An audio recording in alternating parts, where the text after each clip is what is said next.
Good morning. My name is Richard Simpson. I'm the Vice President of Education, and I am delighted to welcome you all this morning as we celebrate the commencement exercises for our Career Culinary Arts graduates and acknowledge their accomplishments and their achievements. You may sit.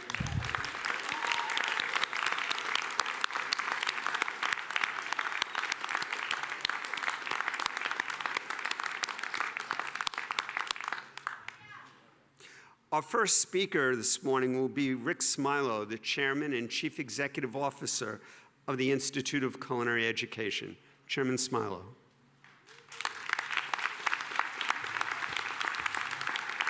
Thank you, Richard.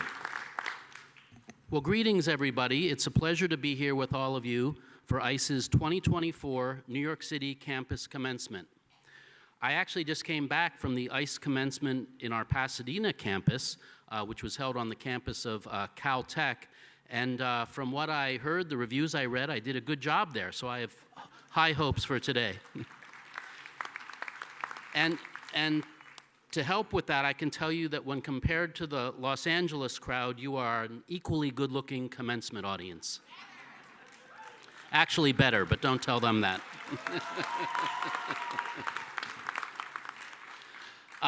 So you know a little bit more about me. I've been the leader and CEO of ICE, based in New York City. That was a line I wrote for Los Angeles. You know I'm based in New York City. For over 2 decades. And I admit that I didn't get to that position by being a chef or an educator. Rather, I was a marketing executive and entrepreneur. Back in 1995, when we were in a walk-up building in New York City on East 92nd Street, I couldn't predict the school would grow to be the prominent institution it is today. I didn't know we would have a restaurant management program, a plant-based program, a campus in Southern California, associate's degrees, and most recently, a fully online program. But most importantly, I didn't know how satisfying it would make me feel to know that our teams of investment of time, sweat, and resources would help now thousands of people just like you to launch their careers. So to be addressing you today is personally very rewarding. To begin with, there are some thank yous I'd like to extend. First, to the parents and loved ones. You encouraged our students, and you may have helped pay for their education. You may have tasted their homework, and hopefully it was tastier as the lessons progressed. Let's have a round of applause for the parents and loved ones.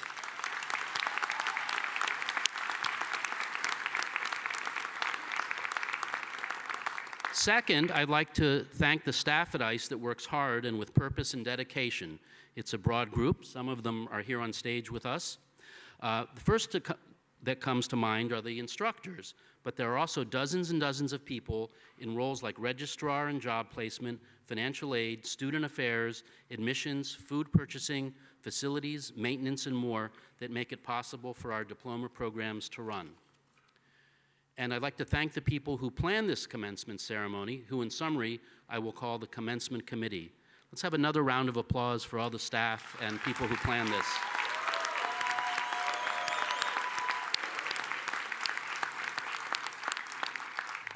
And in advance, I'd like to thank our guest speakers, that is Culinary Arts graduate Gabby Chappelle as the alumni speaker, who has had some rather big news recently. And there's even more news you don't even know about, but we'll learn eventually. And the esteemed chef restaurateur Mashama Bailey as our keynote speaker. And while mentioning Mashama, I need to give a shout out to one alumni in particular, Carlos Ortiz. Are you here? Hey, Carlos, as you, so Mashama's restaurants are in Savannah, Georgia, Austin, Texas, and later next year, Paris, France. Not exactly the most likely places for ICE externs, but Carlos, showing maybe the same initiative that got him in the front row, or was that random? He externed at the Gray and now is working at 11 Madison Park. So it's great to have you two in the same room. So you may be wondering, who are we recognizing and celebrating today?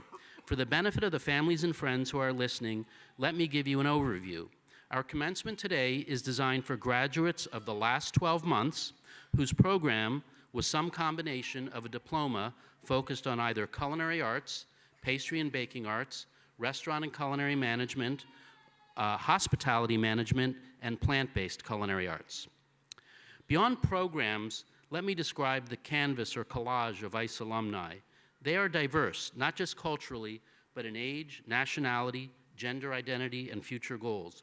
The range of positions and goals is really extremely broad. We have alumni who have opened restaurants, catering businesses, food trucks, and become highly compensated personal chefs. ICE has alumni who have started nonprofits to help train recent immigrant women baking skills so they can be gainfully employed in America. And we have others who have worked on the development of food banks. We have alumni whose businesses are best known for a range of things we like to eat that includes barbecue, cookies, vegan sushi, ice cream, and pasta. And we even have an alumni who is on staff as a doctor at Yale New Haven Hospital, Dr. Nate Woods, whose goal is to launch a culinary medicine program at that medical school. So when I look out at the new alumni out there, I know they will go in many directions, and that is exciting. Now, I would be remiss if I did not give you some perspective and some advice. This is where it's like, Dad talking to you. And since my daughter is in the audience out there, she can review me later and tell me if I did good dad talk. So, first of all, some perspective before the advice. After many years and thousands of graduates, I know that our alumni will define success in many ways. As some of you know, our school motto is "Find your culinary voice." When that was first presented to us by a marketing agency around 2009, personally I thought it was sort of corny. But soon after, I realized that it fits so well, and it's what we try so hard to achieve. Here are some examples of the different voices and paths. For alumni Missy Robbins, it was to be a chef entrepreneur, and she has done that very well. She's the executive chef and partner of Lilia and Missy in Brooklyn. In 2010, she was one of Food & Wine's 10 Best New Chefs in America. And in 2018, she won the James Beard Award for Best Chef in New York City.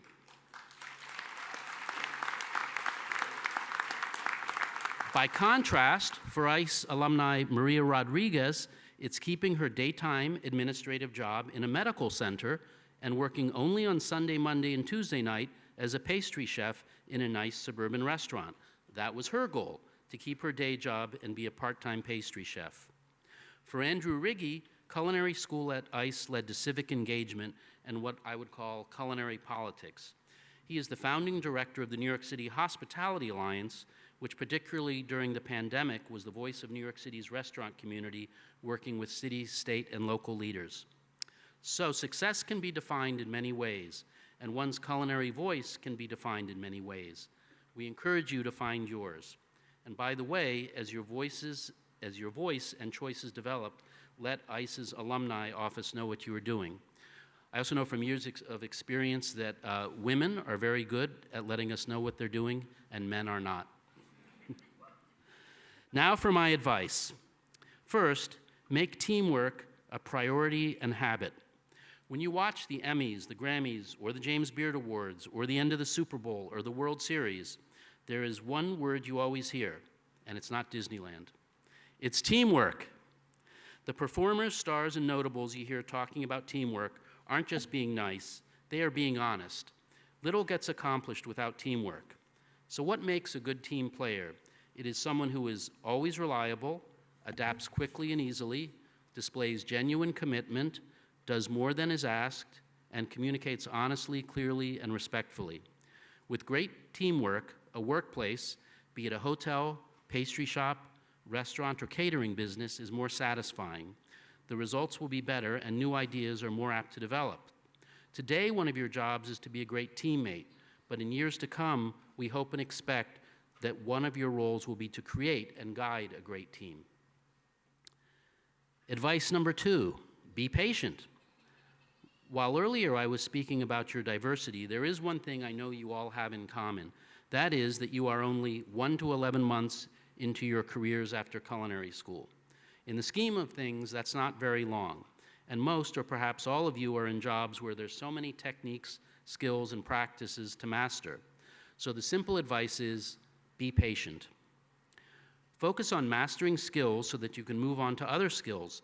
Focus on mastering skills so that you can teach those skills to others.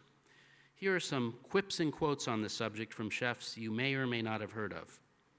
Alex Atala, who is perhaps the best-known living chef in South America, wrote, quote, "The difference between what is good, very good, and exceptional can be found in repetition. A chef must master the basics before he or she can create something exceptional, and the only way to master something is to repeat the process many times, honing your skills and making slight changes to your methods until you have reached your own version of perfection." Another quote comes from an ICE alum named Colin Alevres. Years ago, I heard him addressing some ICE students when we were on 23rd Street, and he said, quote, "Repetition is only boring if you don't realize you're learning something." Another quote, a bit more tongue-in-cheek than the others, is from Chef Daniel Boulud, who said, "Remember, it's never the knive's fault." The last part about patience is that it's easier and more effective to be patient when you don't spend too much time comparing yourself to others. A great bit of guidance for everyone I heard from Chef Jeffrey Zakarian is, quote, "Don't spend time and energy comparing yourself to others. Compare yourself to who you were yesterday." I'll repeat that one. Don't spend time and energy comparing yourself to others. Compare yourself to who you were yesterday. I think that's good advice in any field. Advice number 3, allow yourself to focus on your dreams and work with drive. So while being patient, do take the time to dream big. It may not be something you do every day, but think about it enough to inspire you. So what does that mean? To me, it means developing plans and steps, baby steps or big steps, that help you move forward with your goals. Much of that can be on the job, taking the time to learn things that are beyond your current responsibilities that will help prepare you for bigger roles. My own children are the same age as many of you, and in recent years, I have been giving them what I'd call adult advice. One idea I came with has to do with the old adage of having a plan A and a plan B, etc. I have said to them, why not have 3 plan A's, and then a plan B, and then a plan C? Plan A, of course, is the one you will work the hardest on and think the most about. But if you have multiple plan A's, the odds of one of them coming to fruition are higher, and then you never have to settle for plan B or C. I also urge you to work with drive. That's because when you work with drive all the time, particularly when you are earlier in your career, later on, you may be able to drive anywhere. I know some of you are in restaurants and that's not your ultimate goal, and that's great. You know, we want you to find your culinary voice, but while you're working in a restaurant, by working with drive, it will be noticed. You may get referred on to other people, other jobs, other restaurants, and you know, there's an old adage, I don't know who made this up, but it's, you know, the harder I work, the luckier I get. I think it's really true. And part of the harder I work part of it is working with drive. So again, if you work with drive now, maybe later you can drive anywhere. Last advice, use your influence. What do I mean by influence? Well, these days one thinks of social media influence. Today, you may have 50 or 5,000 followers. Is there anyone out there who has more than 10,000 followers?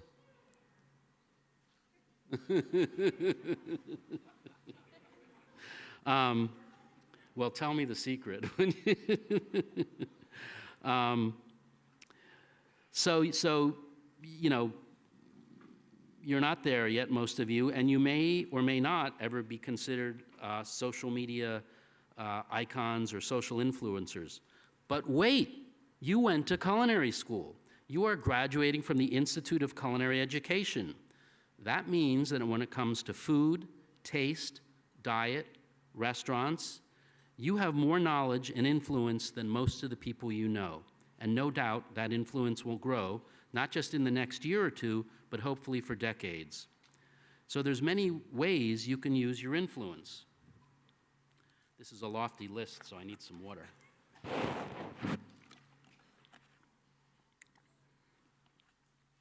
First, there's America's public health. Here's some facts. Americans eat too many calories and fat and too much processed food. American children eat too much sugar, and Americans don't eat enough fiber or probiotics.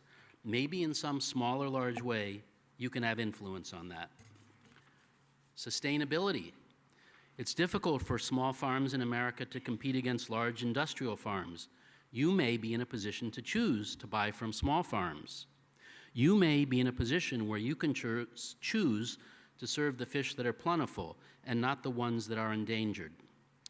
And then for the loftiest of goals, world peace. Think of all the people in groups and neighbors who are fighting each other. You know one thing they have in common? More times than not, they like to eat the same foods. So maybe eating and food can be a basis for peace. Now, I have set some lofty goals for you. I don't know how you are going to achieve them, but as an ICE graduate, maybe you can. Use your influence. In closing, I want to congratulate you all for graduating from the Institute of Culinary Education. I wish you good fortune, good luck, good health, good cooking, baking, and managing. Enjoy the journey that you have begun.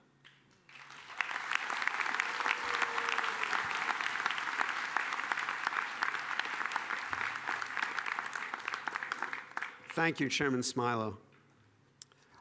Next, I'd like to introduce our alumni speaker, Chef Gabriella Chappelle.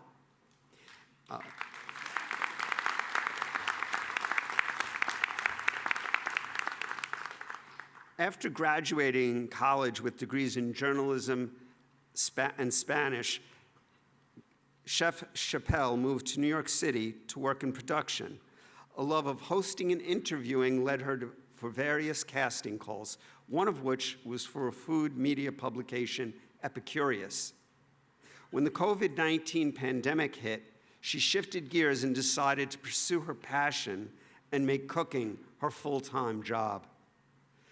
Chef Gabby is now known for her pop-up menus and social media presence, and is also the Season 3 winner of Next Level Chef on Fox.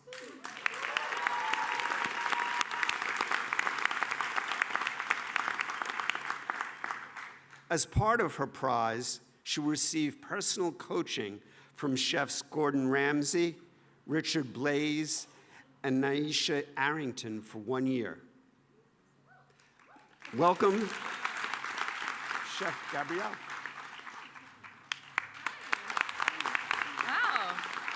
All right. Well, that was a heck of an intro. I mean, geez, it kind of says it all, but thank you so much.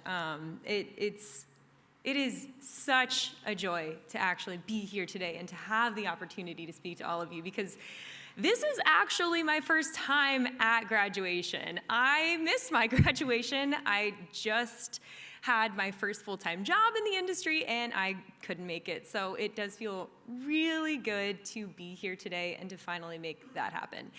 Not to mention, today is my 30th birthday.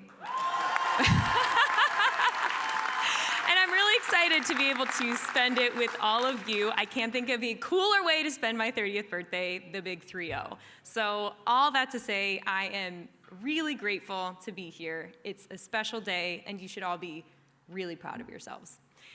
But I want to start by being completely honest with you all. It actually wasn't my dream to become a chef. It hasn't always been the dream, which is crazy considering like where my life is right now. Like, holy crap, I wouldn't have guessed that. But here we are. 8 years ago, I actually graduated from journalism at Penn State University. I wanted to be a storyteller. But in order to do that, I needed to really expand my horizons. I grew up in a small town, so I felt like moving out of Pennsylvania was the move. And so after tons of applications and trying to get a job in the city, the one I landed on was being a producer in an advertising agency here in New York. And even though I was really excited to be in a new city, it was an incredibly tough industry that I just honestly wasn't very passionate about. I learned a lot about juggling a ton of different projects at once, but I didn't see my future there. So after quitting, my income then relied on gig work, which ended up catapulting me into a series of seemingly random opportunities.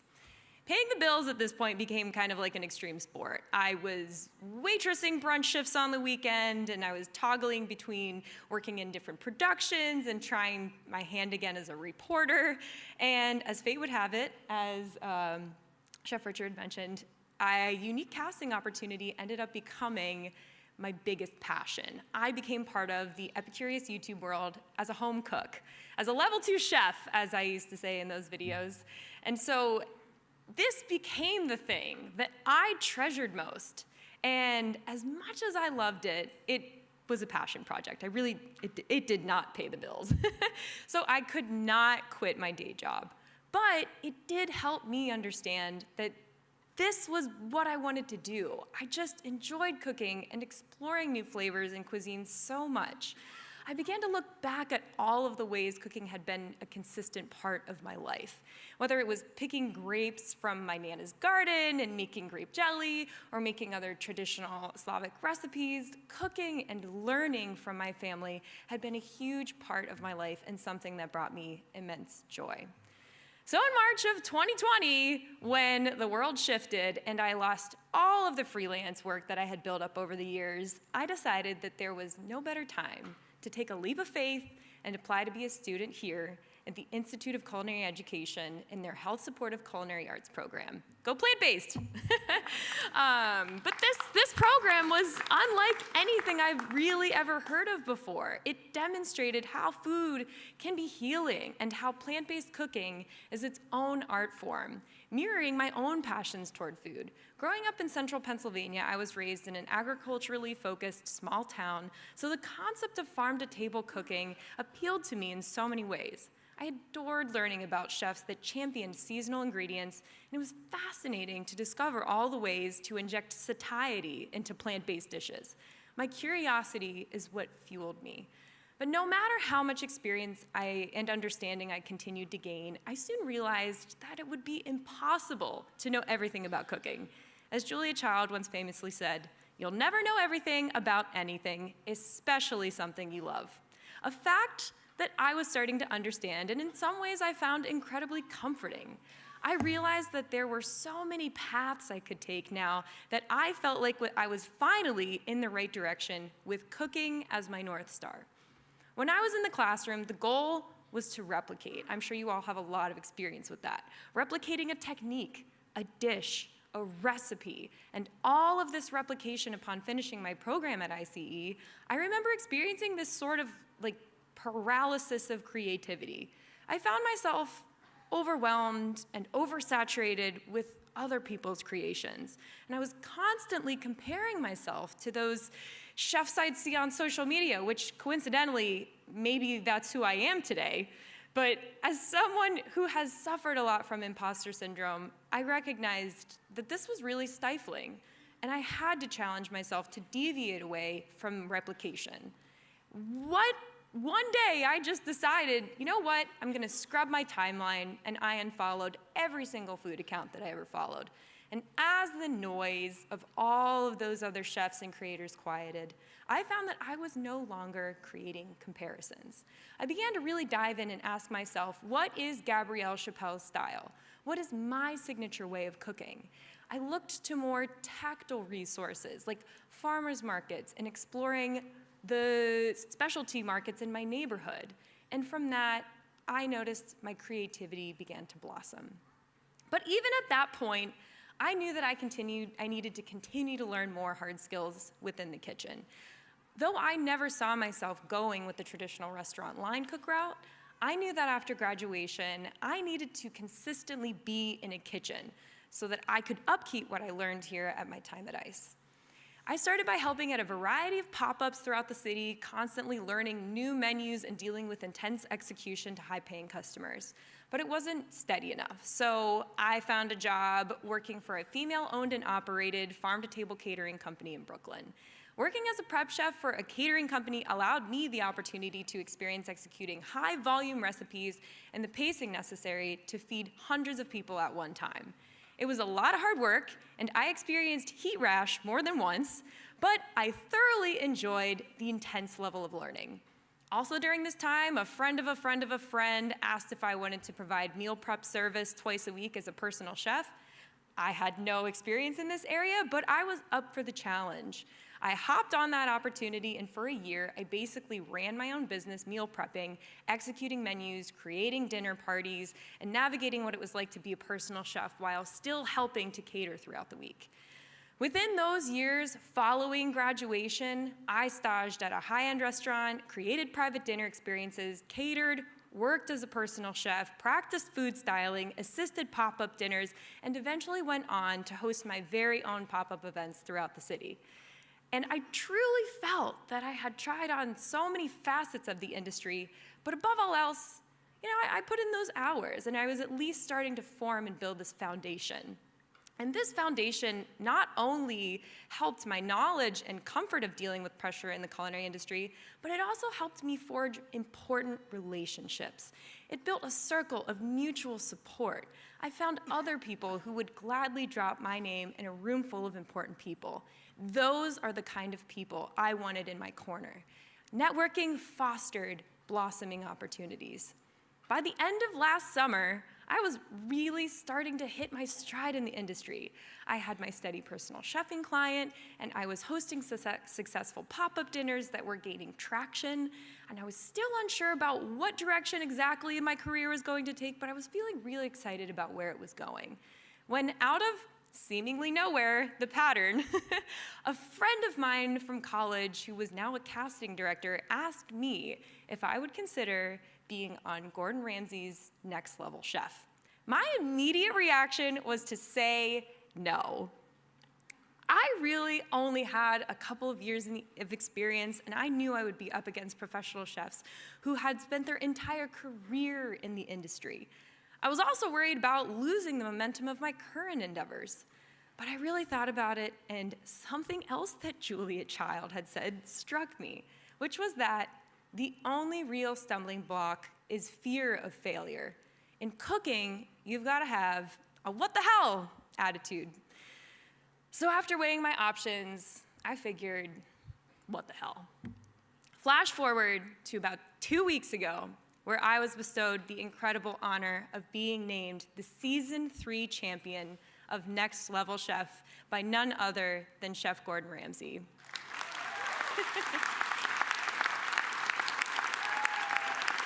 Thank you. Wow. Feels really good to say it in front of a room full of people who like cooking shows.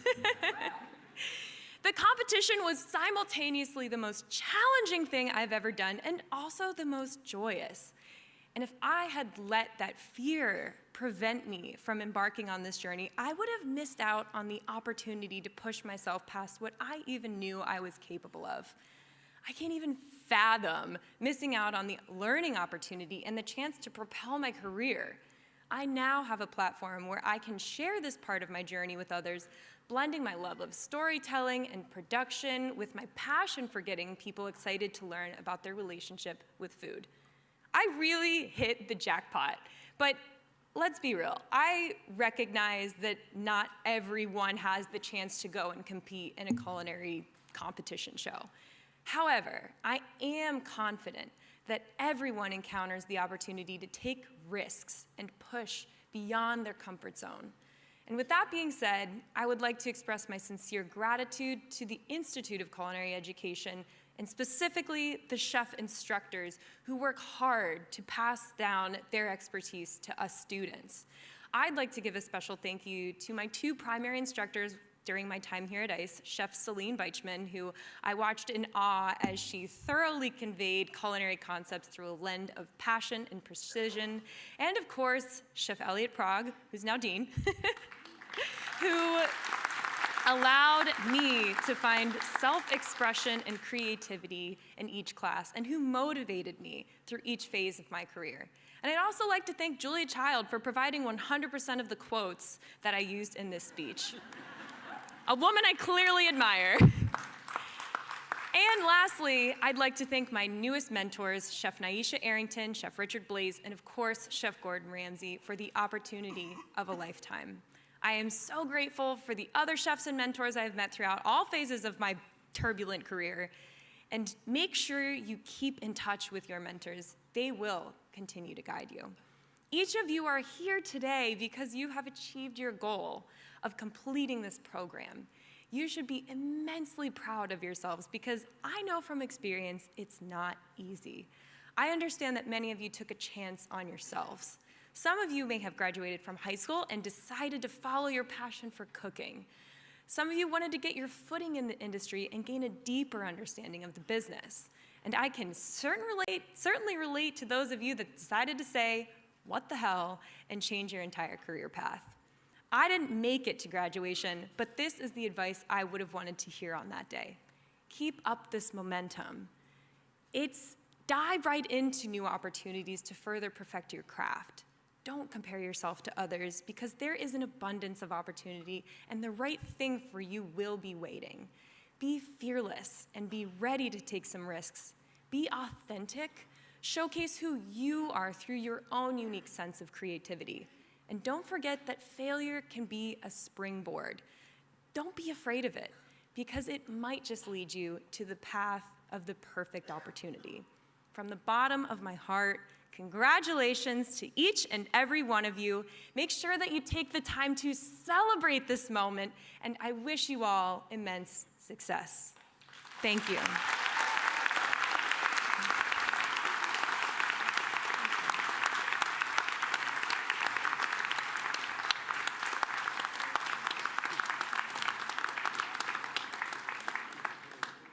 Thank you, Chef Chappelle, for that inspirational speech. It was great.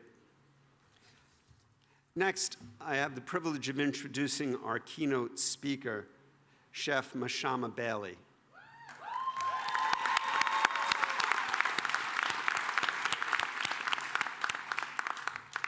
Chef Mashama Bailey is the executive chef and co-founder of the award-winning restaurant, The Gray, in Savannah, Georgia. The Gray was an immediate success in the national culinary scene, with accolades pouring in. It was nominated for the James Beard Award for Best New Restaurant in 2015 and was named one of Food & Wine's Best New Restaurants of 2015. In 2017, the restaurant was named Eater's Restaurant of the Year and earned a spot on Time Magazine's World's Greatest Places list in 2018. Chef Mashama herself was nominated for a James Beard Award in the category of Best Chef, Southeast. In 2018, she won that category and then went on to win the Ultimate Award of Outstanding Chef in 2022. Beyond the formal recognition of awards, Chef Mashama has been featured as a guest on Top Chef and profiled in the opening episode for season 6 of Netflix hit show Chef's Table. She also serves as vice chairman on the board of the Edna Lewis Foundation, working to preserve and celebrate Edna's legacy that heavily influenced her menu at The Gray. Chef Bailey is also the chef and co-founder of the Gray Market and the Diner Bar at the Thompson Hotel in Austin, Texas. The next project for Chef Bailey and her business partner, John Morisano, is to open a restaurant in Paris, France. Chef Bailey, welcome.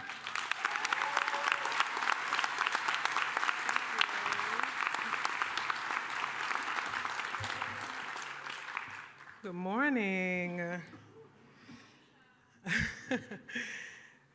Thank you, Chef Richard, for that warm and welcoming introduction. Thank you to the entire ICE faculty for providing mentorship to past, present, and future students and graduates. You guys are doing a great job. Keep it up. Thank you to the parents and families and to the support systems that stand behind these graduates today.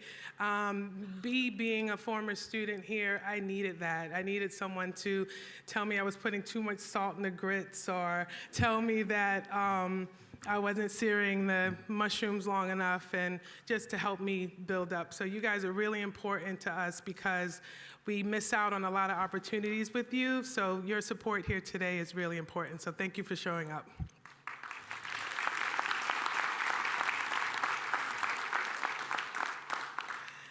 And most of all, thank you to the class of 2024 for having me today.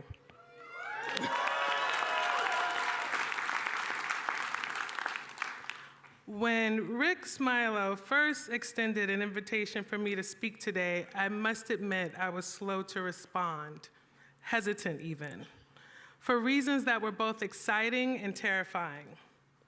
I'm excited because I get to share parts of my own story that has me returning to this work. I've learned about what motivates me and how to hold myself accountable. I have fallen in love with this industry, with the warts of it and all. I'm terrified because I'm a restaurant chef whose public speaking is limited to the confines of my own restaurant walls.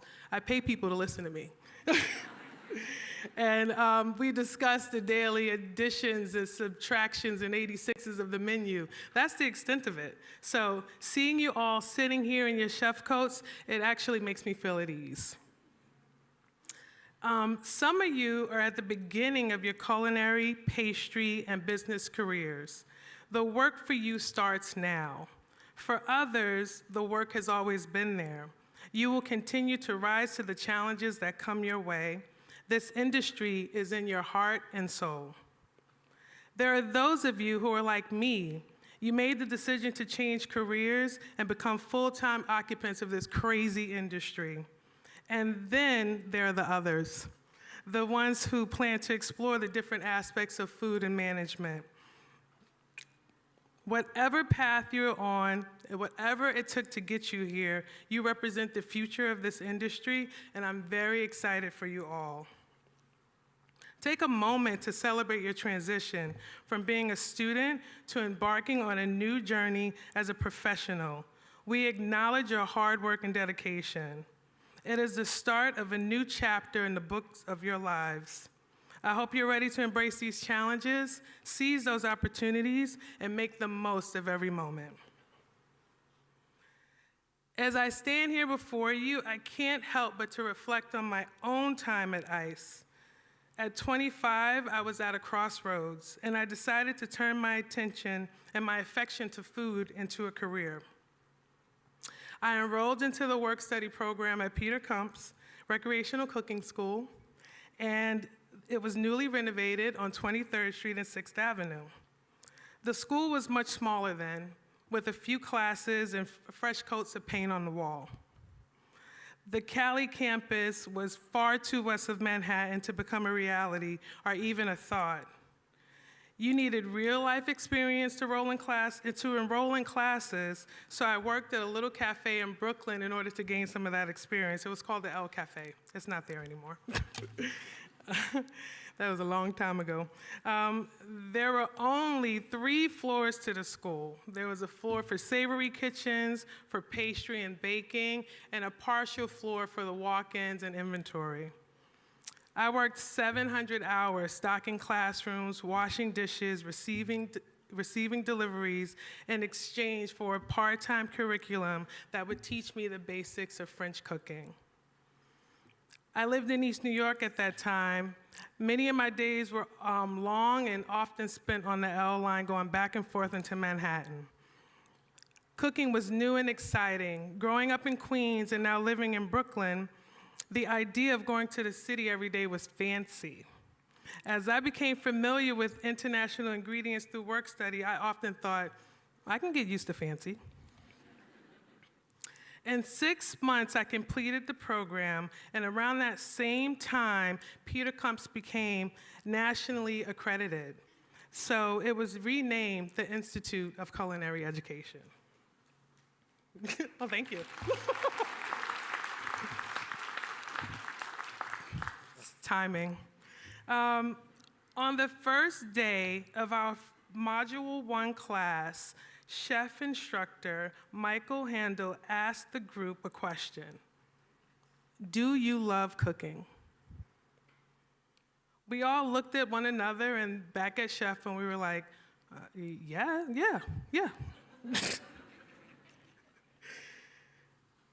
No, he asked again. Do you love this? Being in this industry, do you love it? And this time we all sat up straight, cleared our throats, and tried to speak more clearly. Yes, chef. He went on to say, you need to love cooking to pursue it as a career. It's hard work, and having a passion for this industry will help you to endure it. Loving what you do can make this a dream job. As a career changer, I didn't know if cooking was what I wanted to do forever. Cooking was still fresh to me, and it came easy. I liked it. I liked learning about how to make fresh pasta and pastry creams and quick breads. I loved the aroma of it all. I liked tasting the differences between salts and relishing in the feeling of how the crystals would cut my tongue and then make me salivate. I craved the warm, sweet taste of lobster when it was perfectly cooked. And at Peter Klump's was the first time I actually ever tasted lobster. So members of my family, they were good cooks, but did I like it? I wasn't sure. Did I love it? I certainly wasn't sure of that. I liked it, but I don't know if I loved it. I completed my classes, learning and loving every minute of it. My GPA in culinary school was even higher than that in college, so it convinced me that I was on the right path. But the love part still nagged at me and continued to make me feel insecure. My culinary externship was at Aqua Grill in Soho under Chef Jeremy Marshall. I was the pastry plater.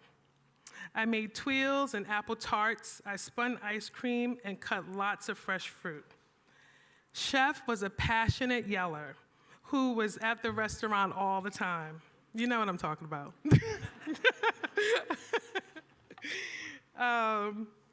The team was small, competitive, supportive, and a tiny bit toxic. But I was living a dream, so who cared? A few weeks into my externship, I caught a severe cold. The thought of calling out sick, it made me feel guilty. In my previous career, I would not have had those feelings. I would have just taken a sick day. But this day, I felt like I would have let the whole team down. I often go back to that moment, having those feelings of guilt and commitment. When it was all at the beginning, that all clicked for me.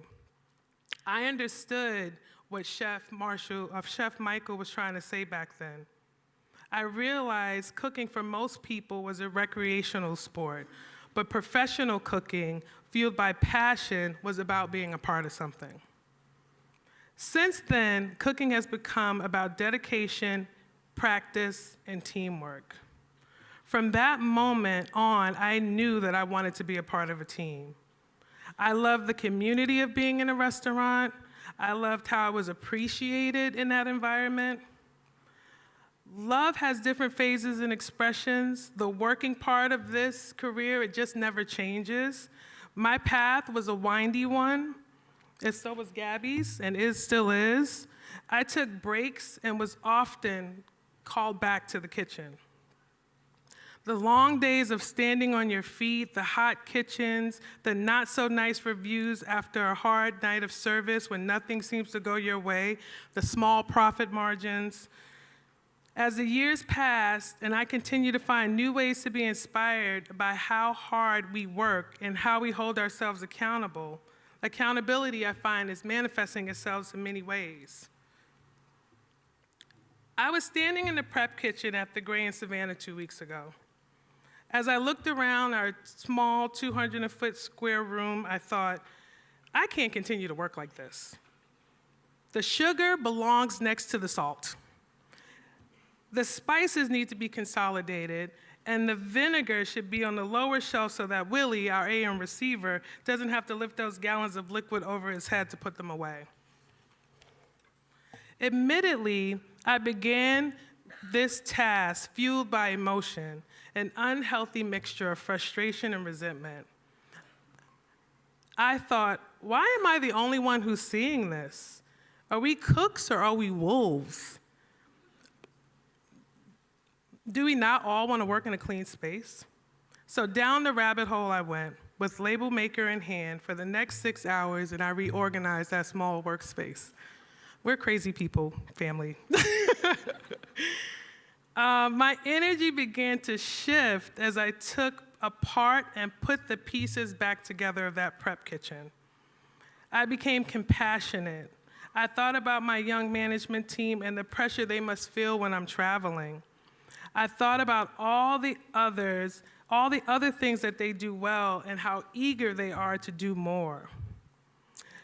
They don't know my expectations fully. We've only been working together for a few months. The grade, by the way, is going through a transition, so if any of you want to move to Savannah, just let me know. And this is how I feel like I can teach them. Setting them up for success.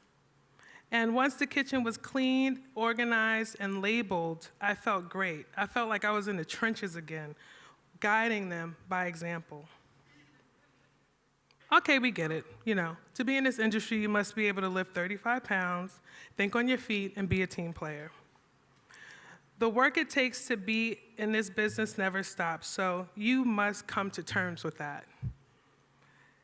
We all know that cooking is hard work, but how do we stay excited by it? My excitement came from the need of being a part of something. I thought it was very important to exceed the expectations of my mentors and to demonstrate my commitment in every task that I undertook. Look closely at the things that motivate you in this industry. Look for the small wins, the people that grow your ingredients, the folks that you serve as your guests, the cooks that want to learn. This industry will show up for you. Some of you may not know if you love it or not, and that's okay because it's not always going to hit you like a lightning bolt. It wasn't that for me. That wasn't my story. But love can grow over time, and love can be challenging. So I will leave you with a few questions that was asked of me early on in my career. Why do you love this industry? How will you leave it better? And how will it love you back? For me, it took some time, but I decided to not overthink it, and it became simple. I felt good working in kitchens. I like being a part of a team. I enjoy the community of the culinary industry. I love that sense of accomplishment when someone eats my food and invokes that memory that makes them smile. Figuring out how this industry will love you back was a bit harder to define. First, it's not a logical thought. The culinary industry can't keep you warm at night. It doesn't comfort you when you're sick. The ingredients will spoil if you don't return quickly to prepare them. So you have to figure that out for yourselves. But this industry, with all its faults, has made me more thoughtful and has introduced me to some of the most amazing people on the planet. I've learned to nourish myself and others through food. That's how it loves me back, and I hope that's how it will love you back. And I am always here for this industry. So it's a very great honor to be up here talking to you all. I wish you all the best in your endeavors. Congratulations to the class of 2024.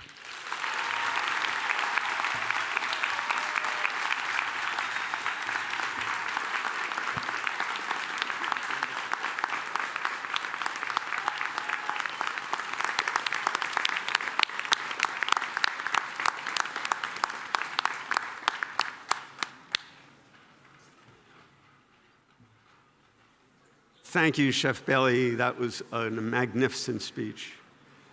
Things that I think we can all benefit from hearing.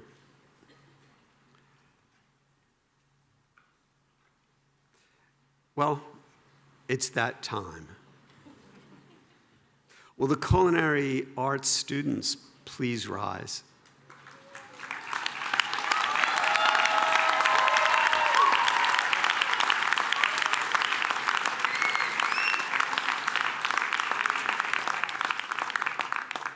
I hope you all enjoyed clapping because my next request is going to be not to do that.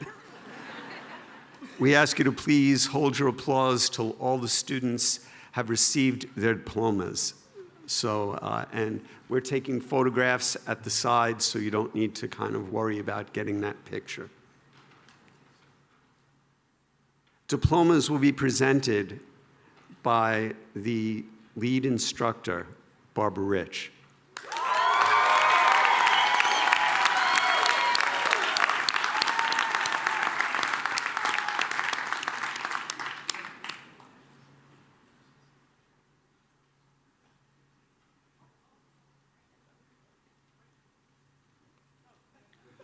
Carlos Manuel Osorio.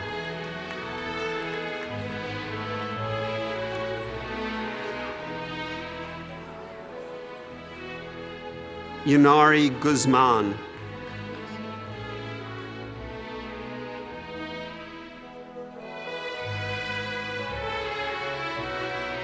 Samantha Sunstead.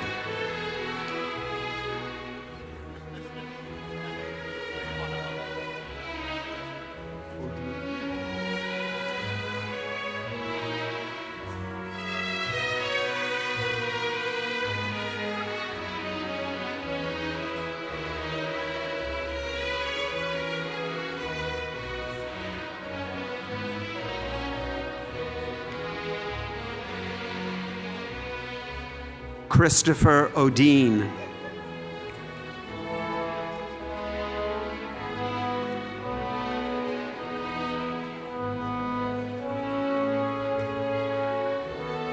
Chloe Reynolds, graduate of Culinary Arts and Restaurant and Culinary Management.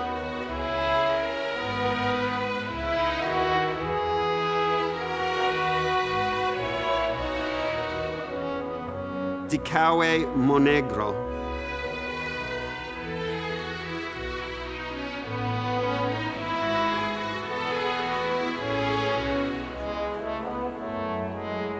Samantha Torres.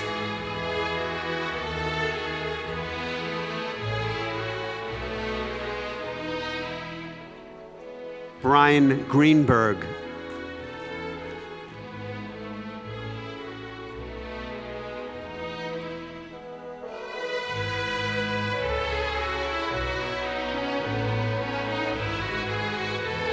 Kayan Ifil.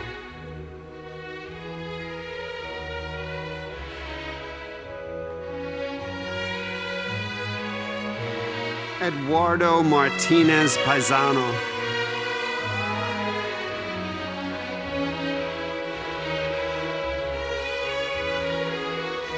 Marcela Cabezas Catani.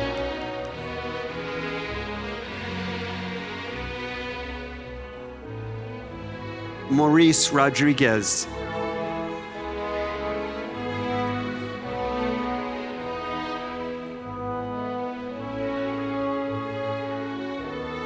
Carlos Gamara.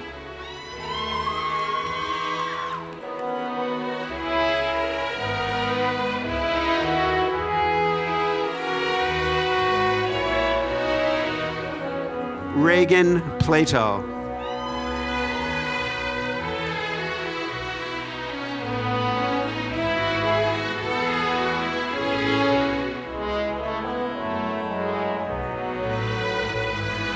Carly Lamb.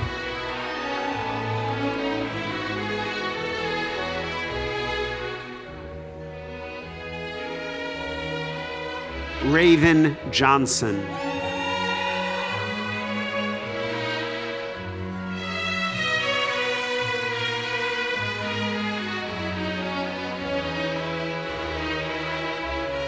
Nicolette George.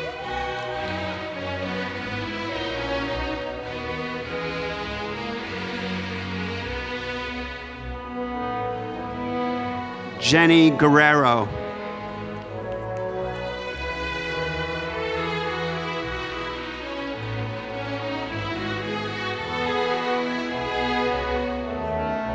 Alyssa Flashner.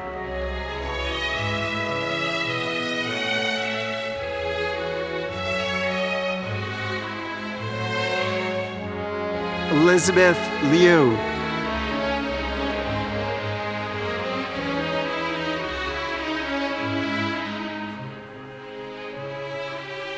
Courtney Francis.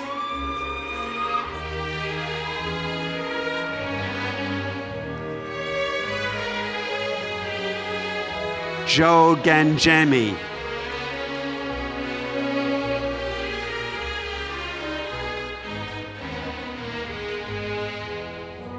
Kiana Moreth.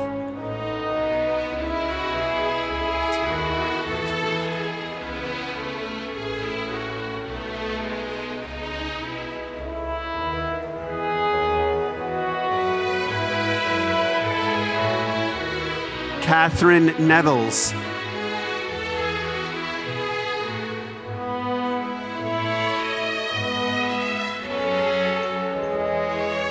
Ainsley Dutton.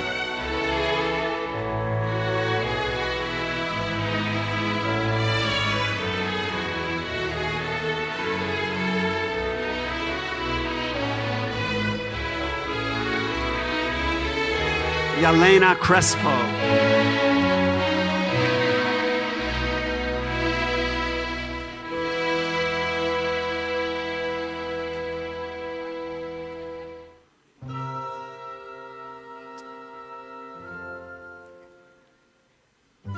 Tatiana Interiano.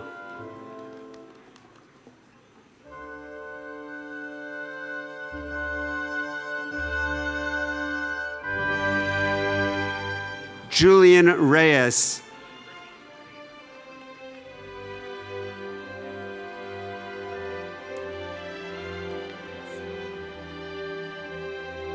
John Maya.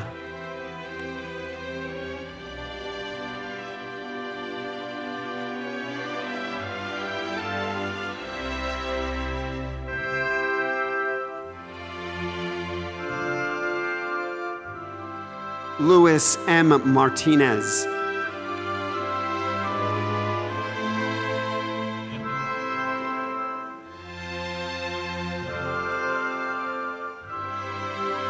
Delvin Williams.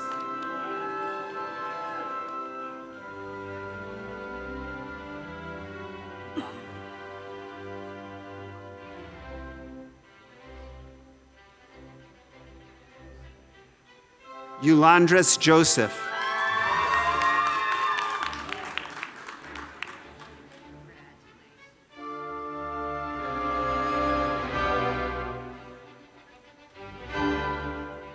Chiyuki Kazoka.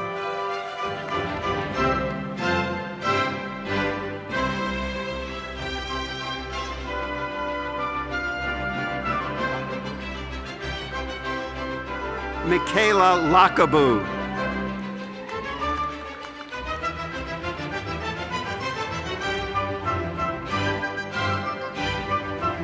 Whitney White.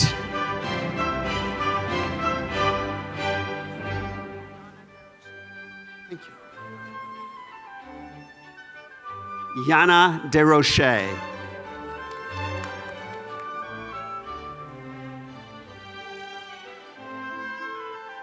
Kamari Burgess.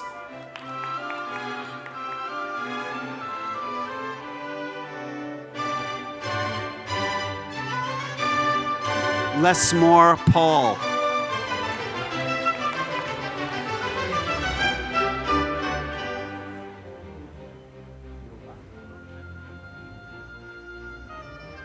Kevin Yova.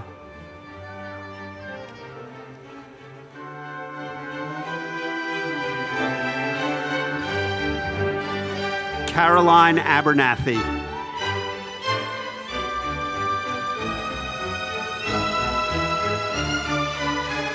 Brendan Higgins.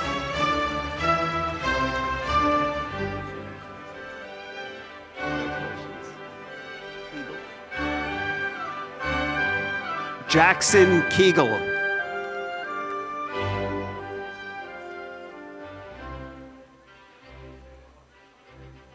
Alexander Engelfried.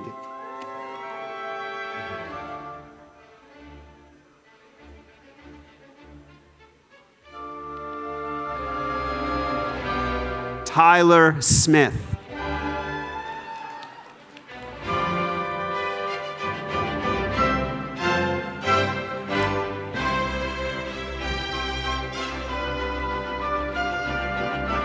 Kathy Hoffman.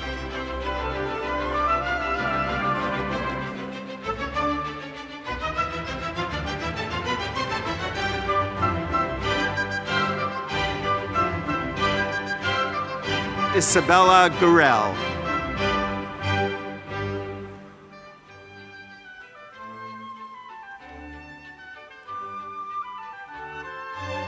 Elizabeth Eckert.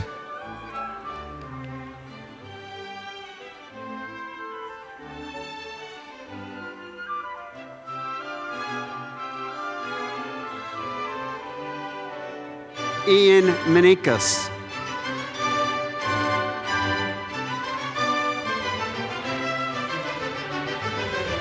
Stephen Lloyd.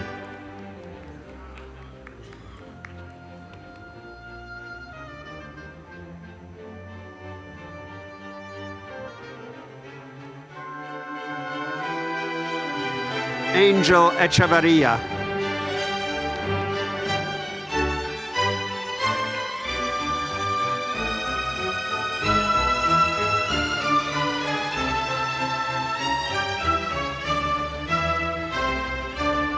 Sergio Garcia.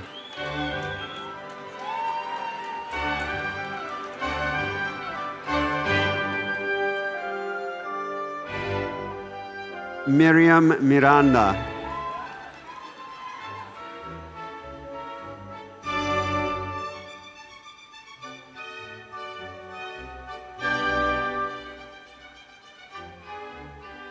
Maya Farkiv.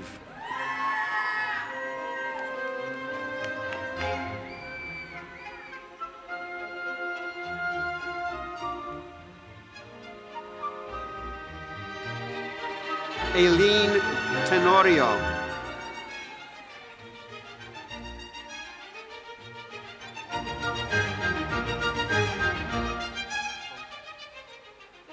Tatiana Souza.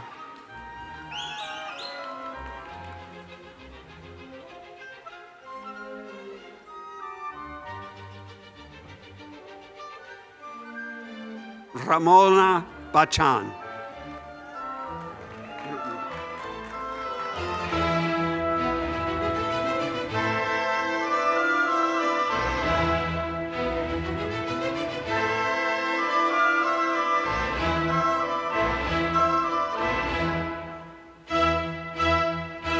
Shu Zhang.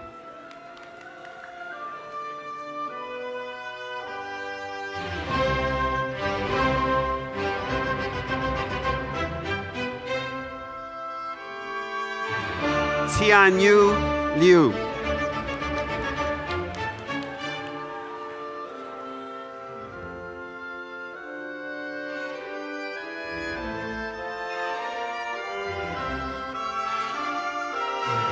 Shuli Mi.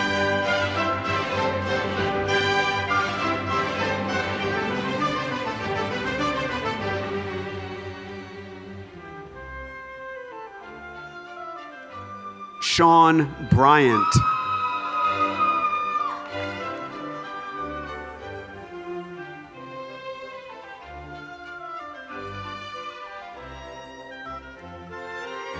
Antonique Williams.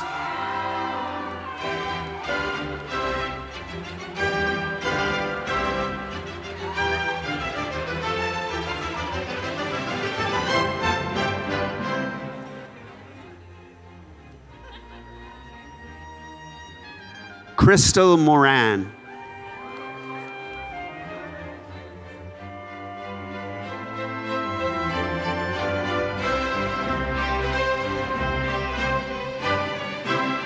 Brian Chiscopata.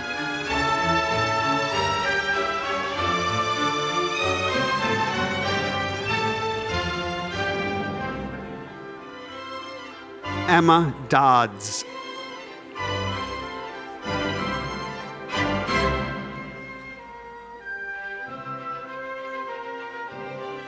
Harrison Hill.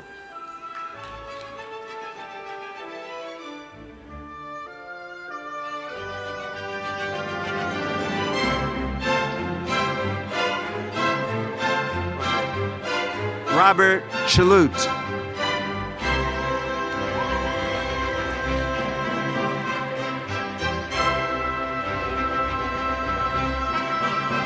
Sammy Kulik.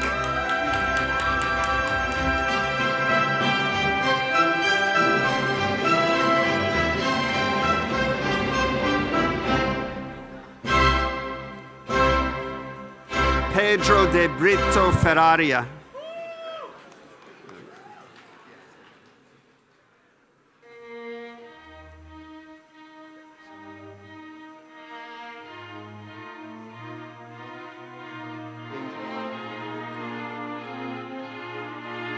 Angel Escobar Leon.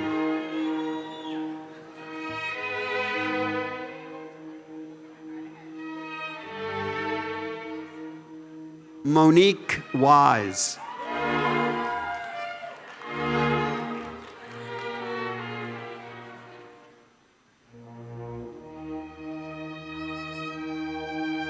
Anna Colicchio.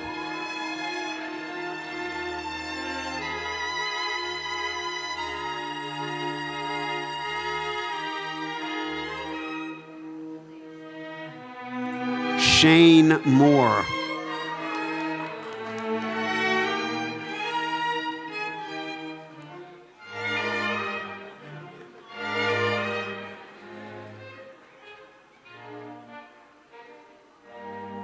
Kay Medina.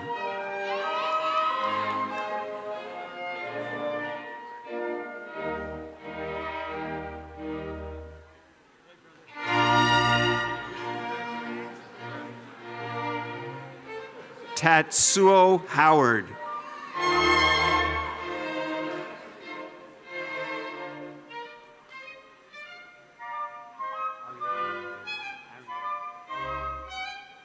Ariane Melendez.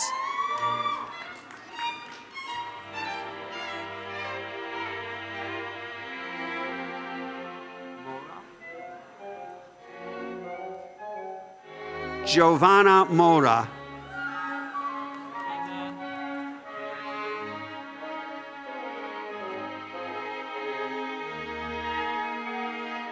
Chelsea Crane.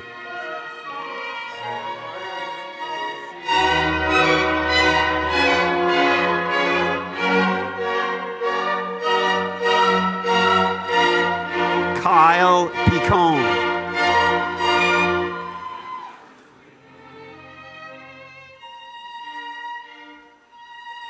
Nathaniel Sobina.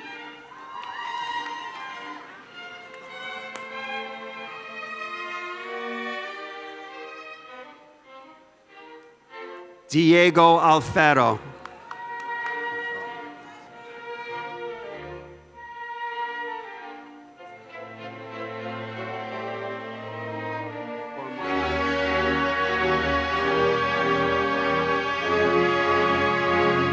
Camille Flormond.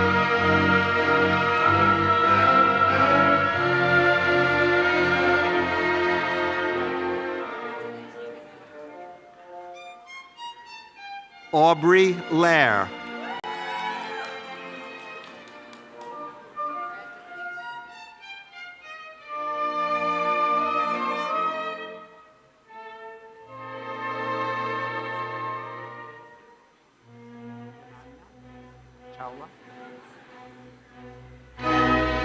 Ananya Chawla.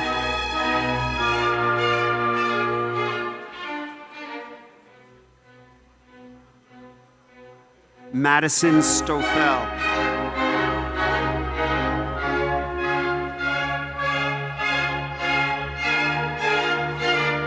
Cecilia Azar.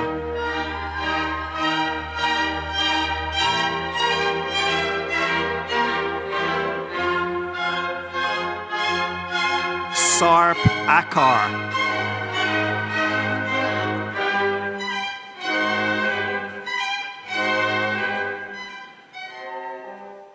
Lane Blackburn.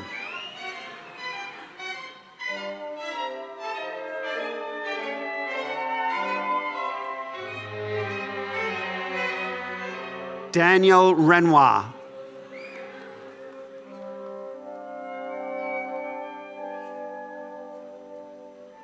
Madeline O'Hara.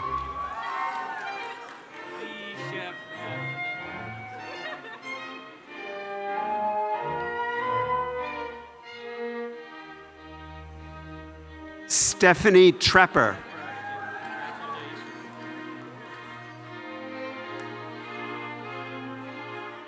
Luke Silver.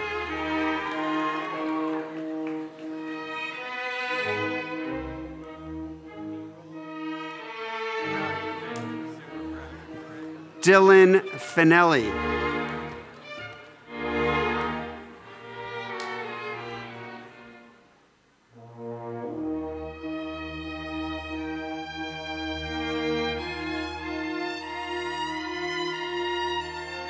Giovanni Castillo.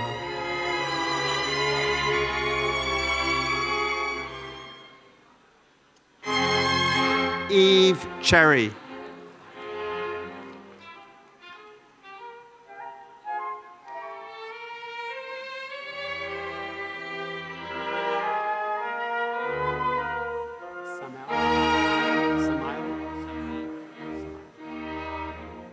Samael Reyes Rivas, graduate in culinary arts and restaurant and culinary management.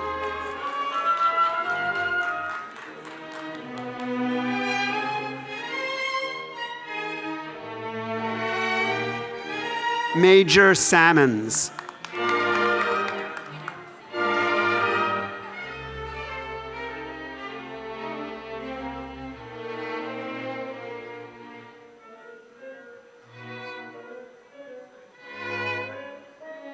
Gordon Griffin.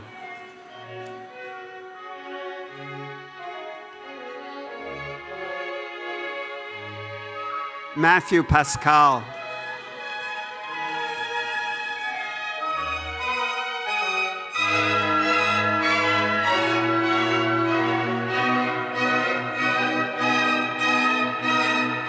Angelique Heron.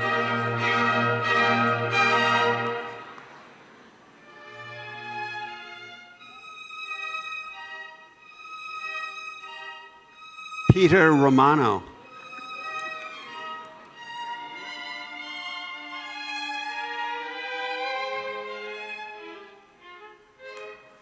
Austin Abobo.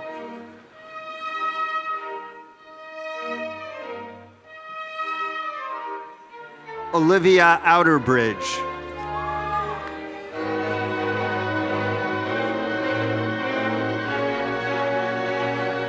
Karik Polak.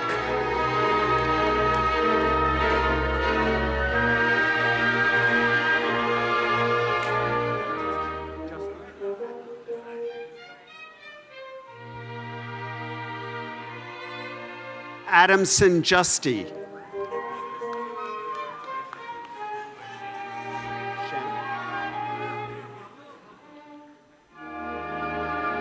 Sham.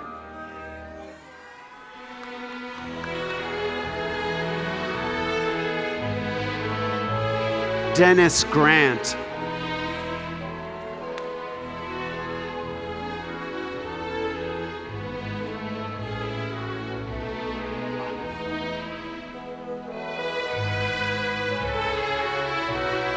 Luis Gavilanes.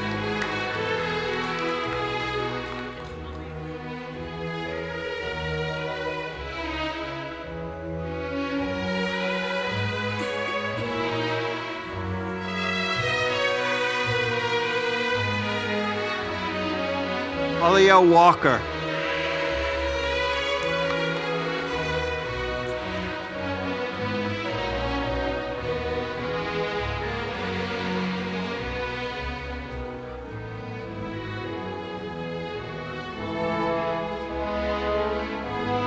Victoria Milonas.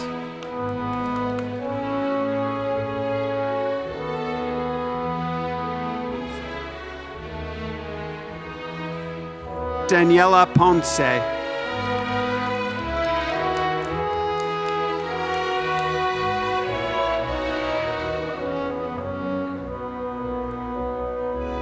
Leah Rosenzweig.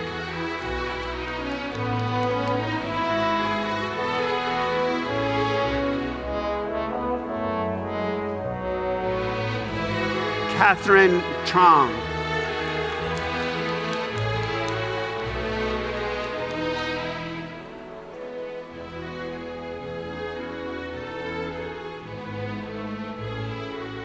Denise Jones.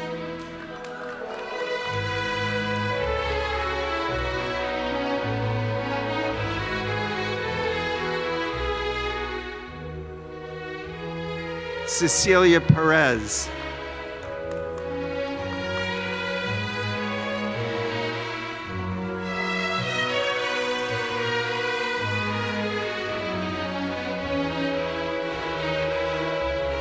Hannah Wolvos.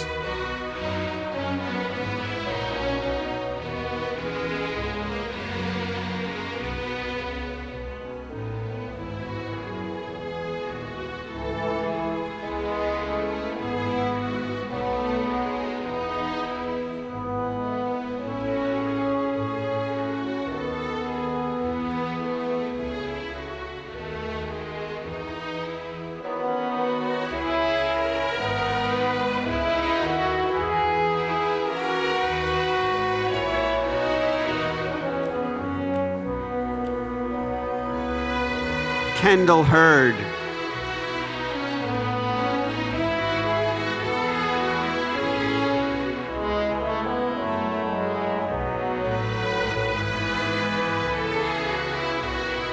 Alex Haymack.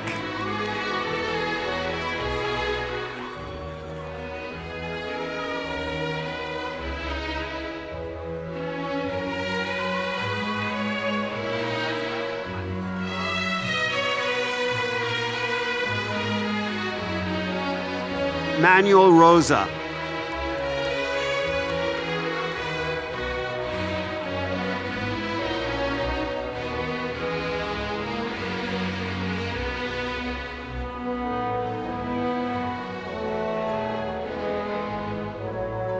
Amina Oradati.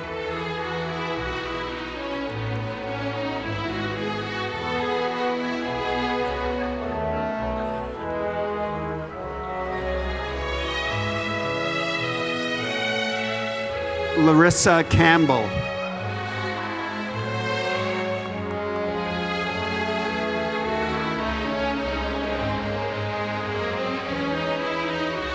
Garrison Lemke.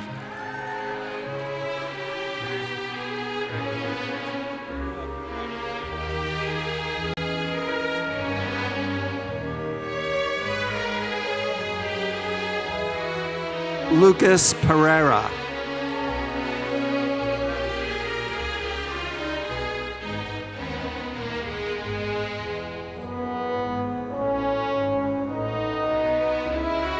Kevin Fabricant.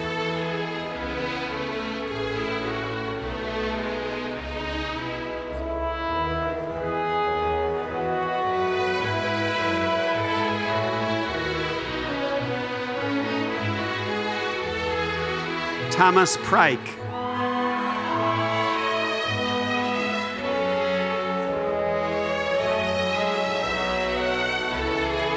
Jermaine Booth.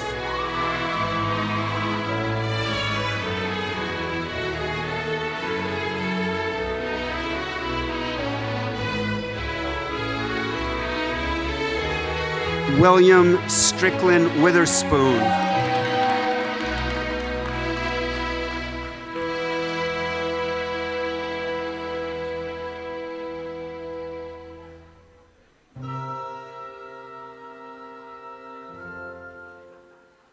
Caitlin Sims.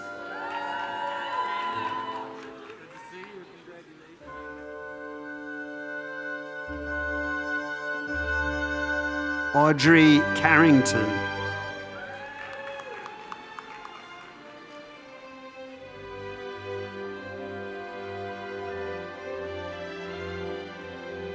Oscar Roman.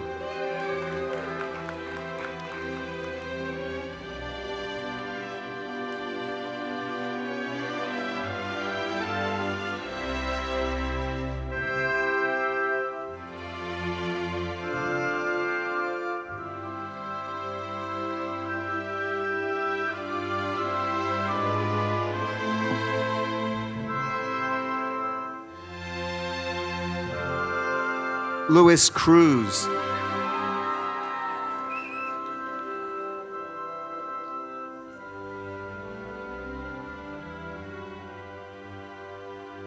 Joan Herrera.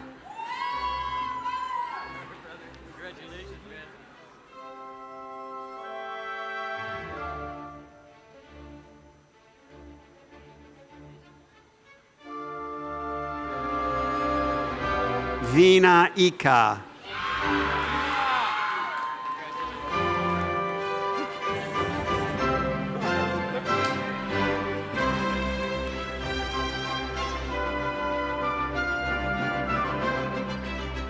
Kaylee Guzman.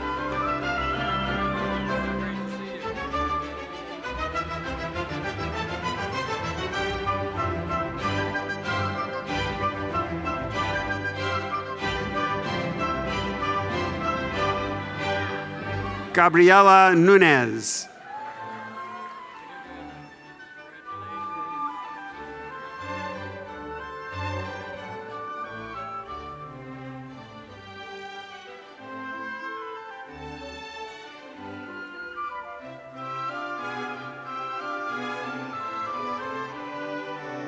Benjamin Crodell.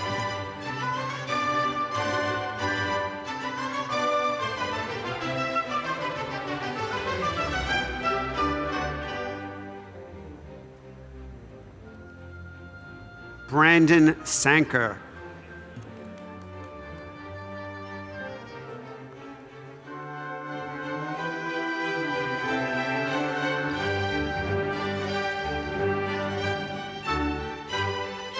Seth Hill.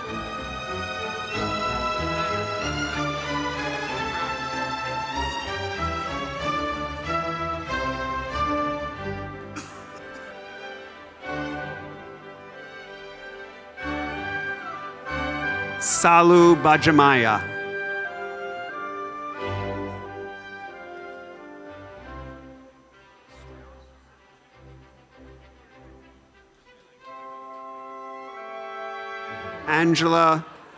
Ashley Suero.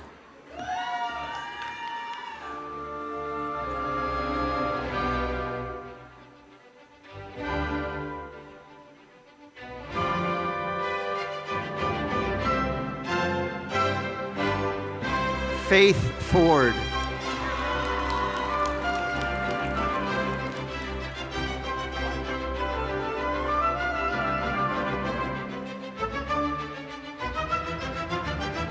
Mary Wiley.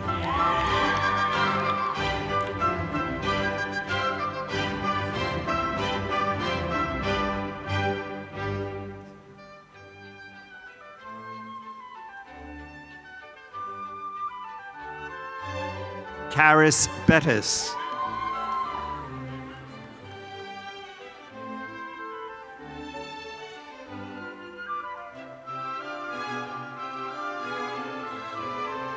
Dante Tarragan.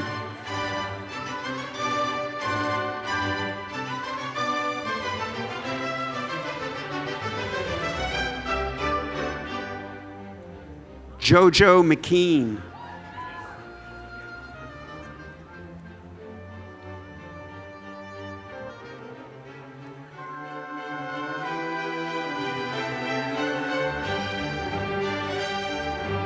Ilona Sarite.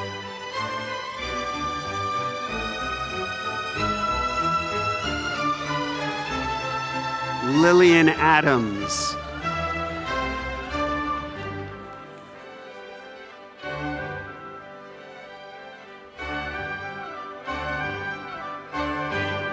Daisy Osorio Flores.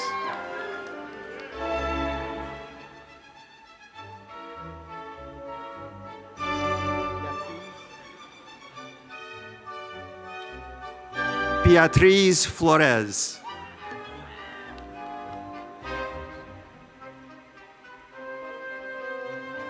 Sonia Cruz.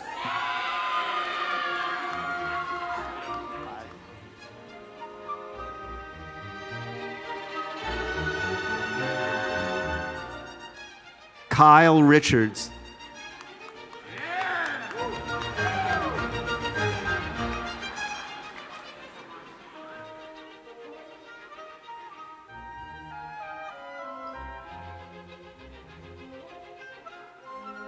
Jorge Garcia.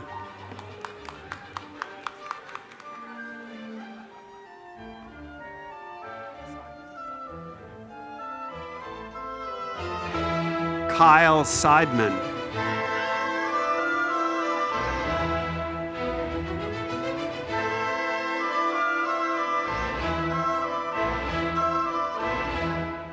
Anna Capanazzi.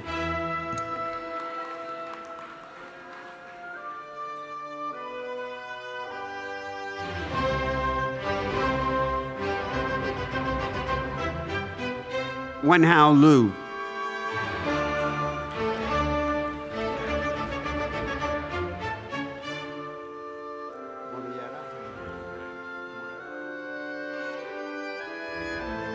Flavio Morera.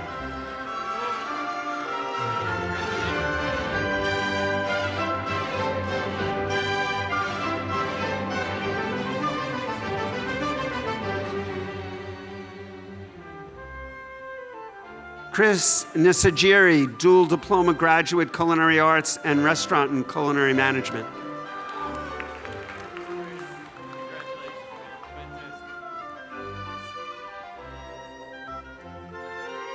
Takaya Thomas.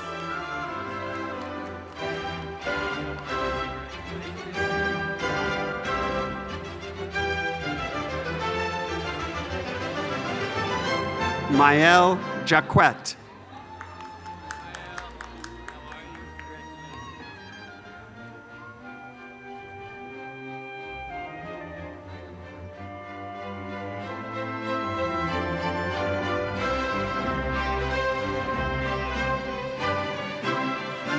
Emmeline Dugan.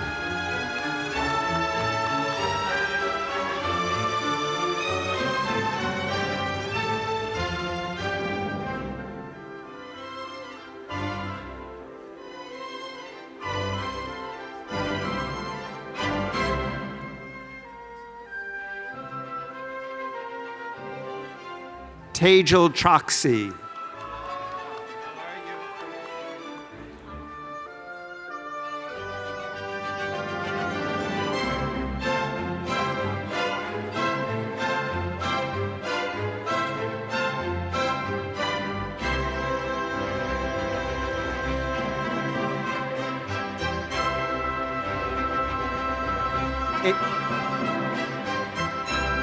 Emily Watanabe.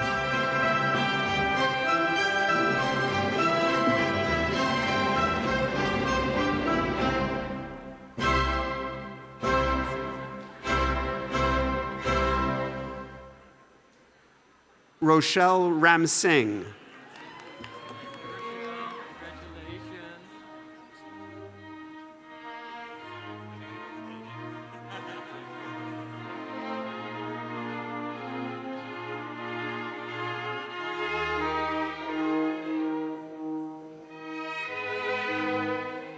Haley Piccinini. It's great to see you. Congratulations.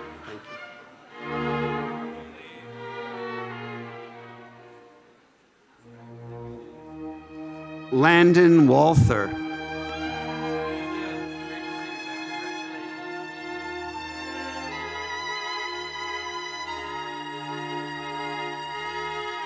Jose Aquino.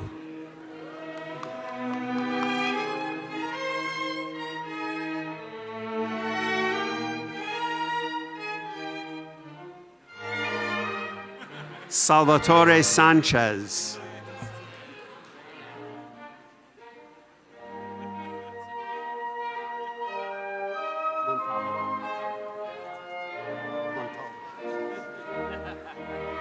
Stephen Montalvo.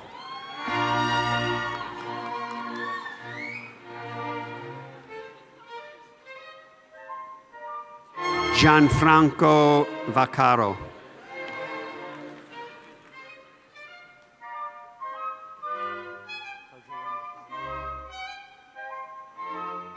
Fazila Natani.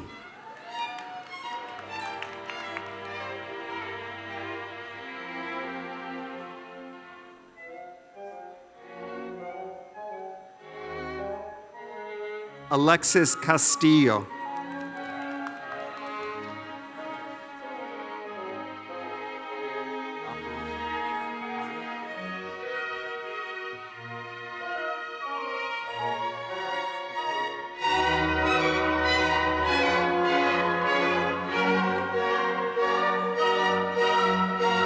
Aaron Pena. Congratulations.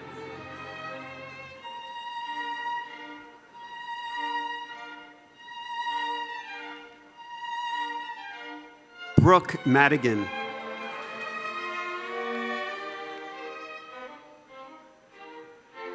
Matthew Garcia. Dale. Proud of you.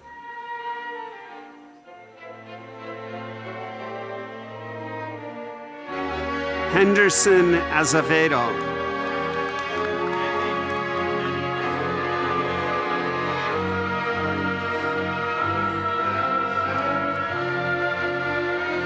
Corielis Navarez.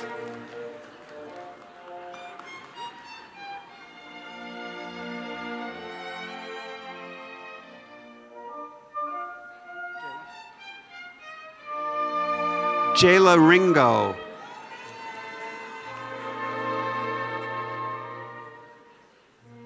Michael Vasquez.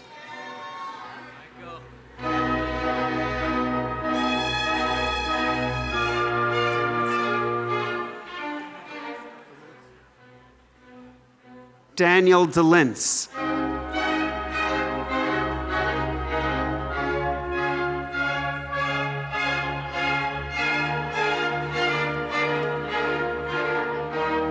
Ralph Bernard Reyes.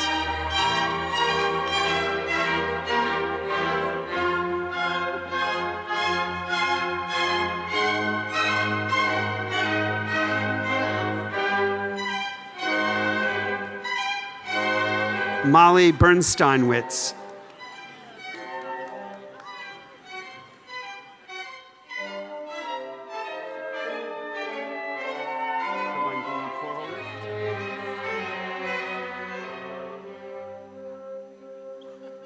Shavangini Porohit.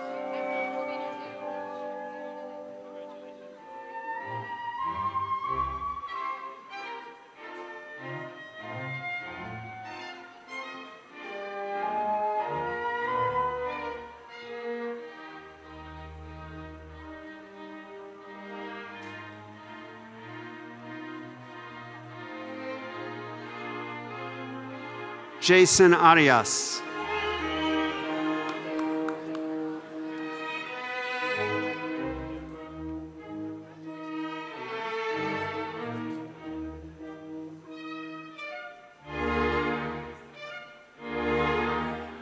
Alain Daguillard.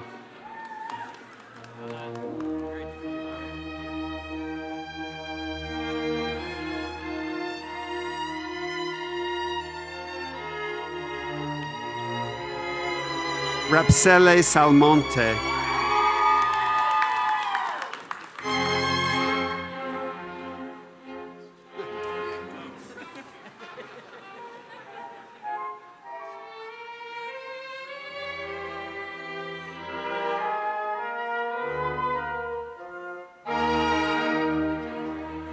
Mari Murphy.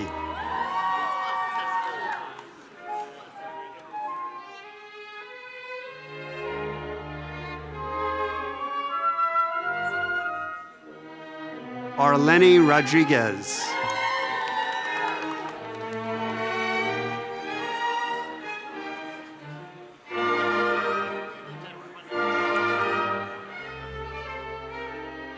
Catherine Carranza.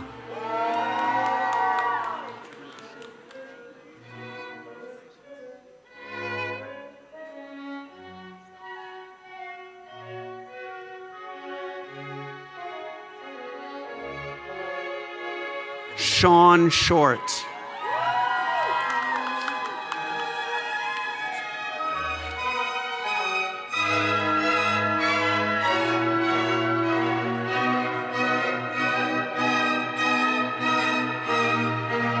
Jose Eduardo Riquet.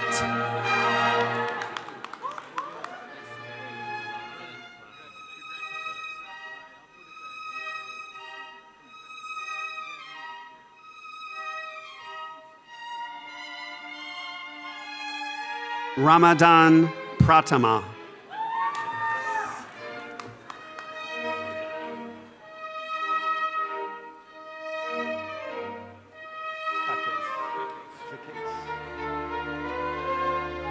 Robert Cacase.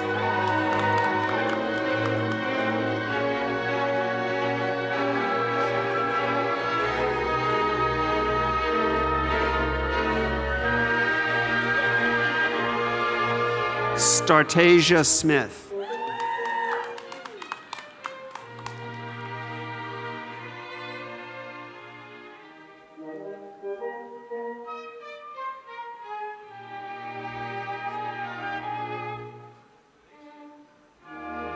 Taylor Grills.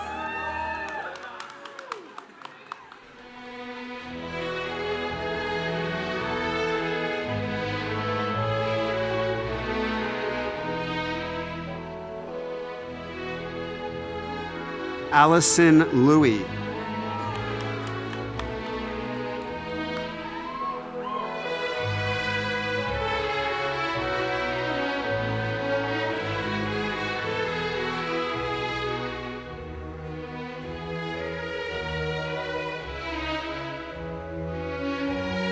Sheena Bryant.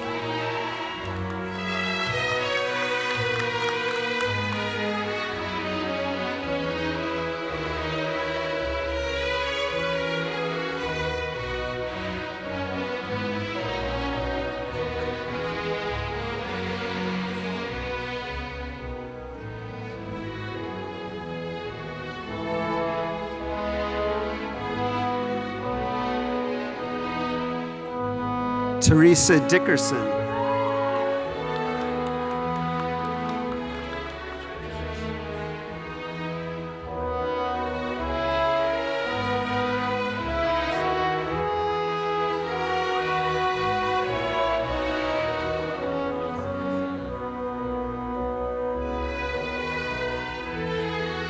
Shafat Hossein.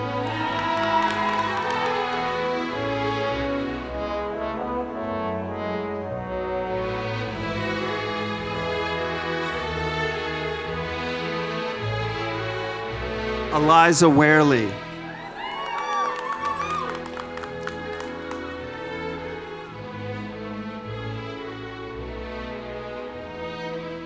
Carly Lorenzo.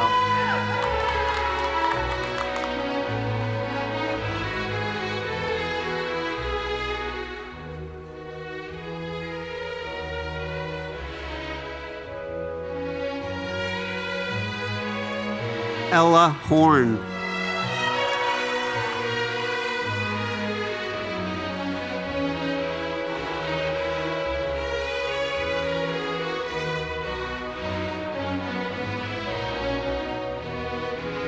Anna Staples.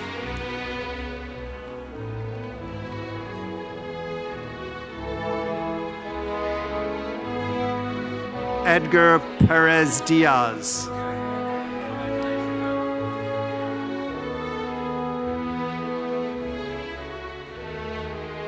Monica Lamb.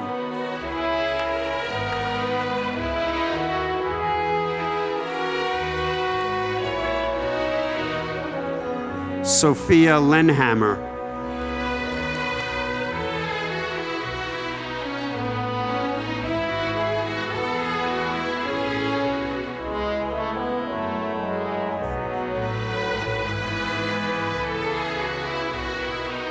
Veronica Cenaceros.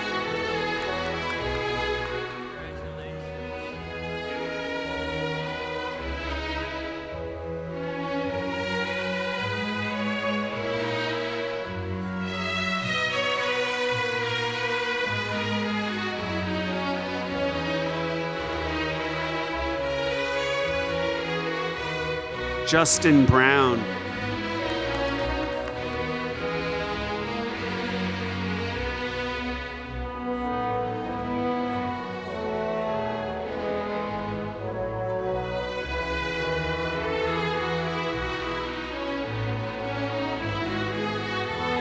Cesar Grande.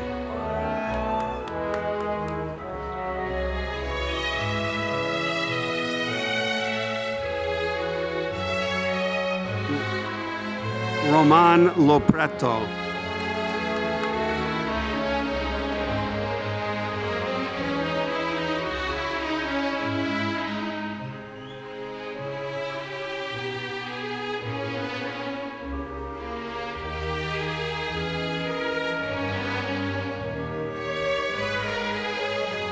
Stephen Gao.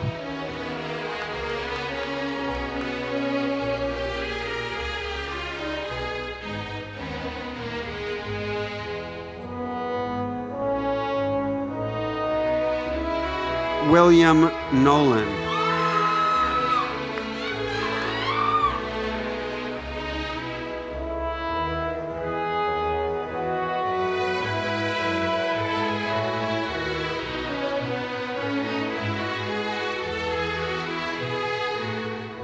Eliana Shapiro.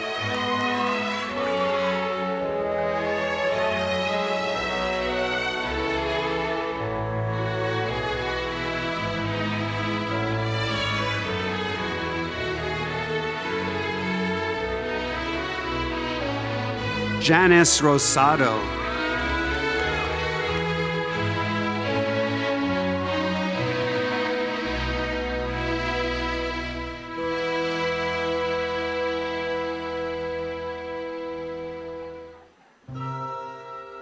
Kiara Cruz.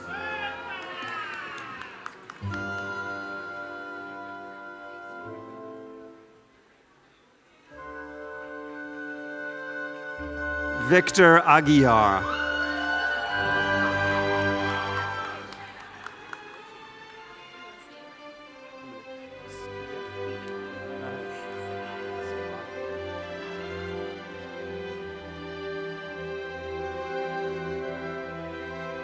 Sakaya Billups.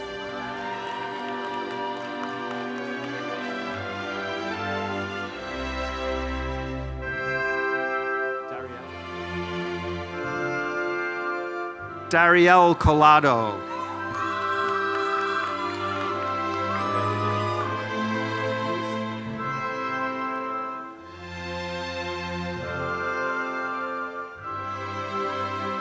Mi Stang.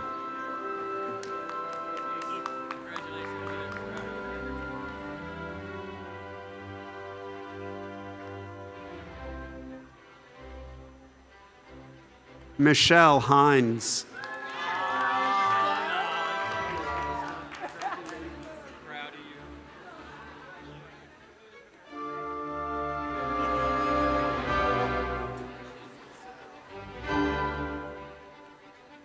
Elena Gomez.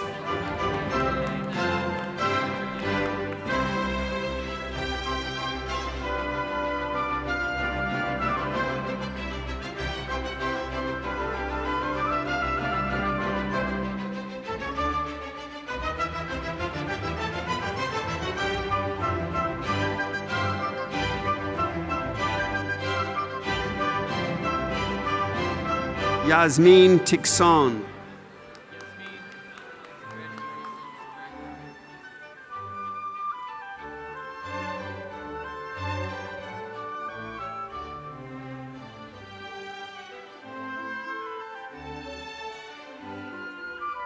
Kaylin Roberts.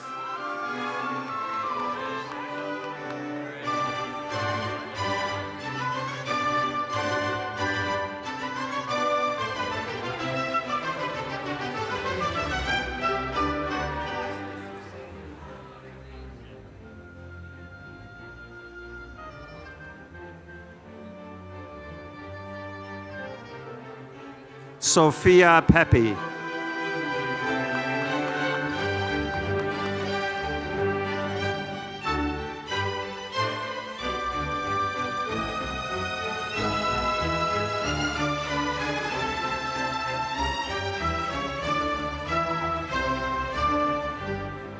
Stephanie Sannon.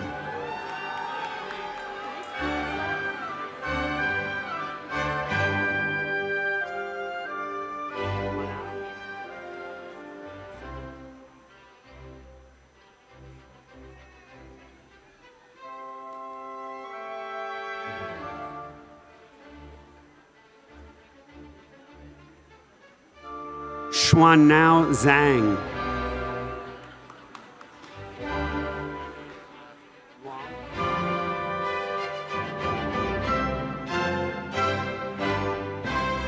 Vincent Luong.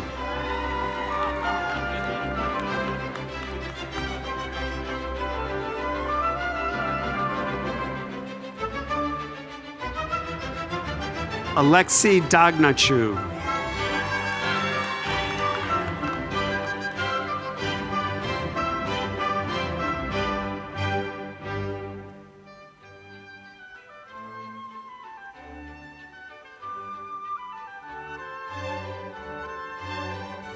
Elizabeth Goldish.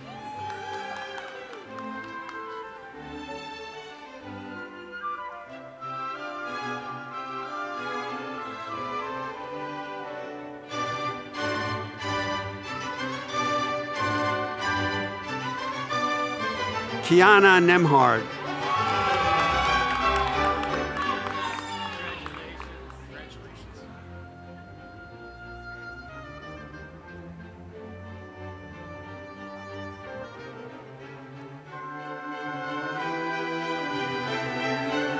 Emmeline Damas.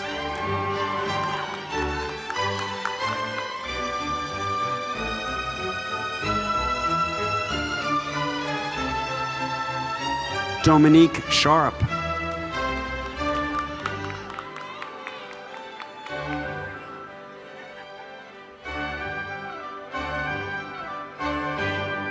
Monica Mia Martinez.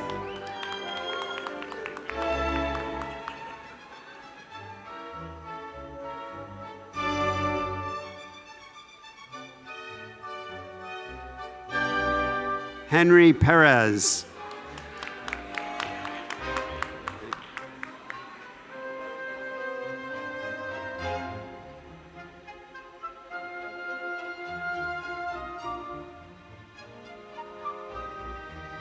Tony Walcott.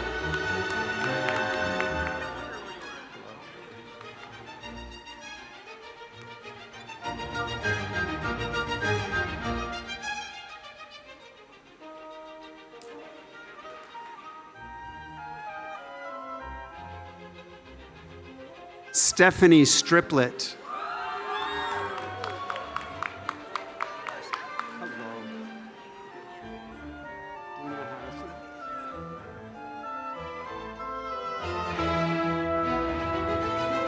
Dunya Harrison, dual diploma in culinary arts and culinary management.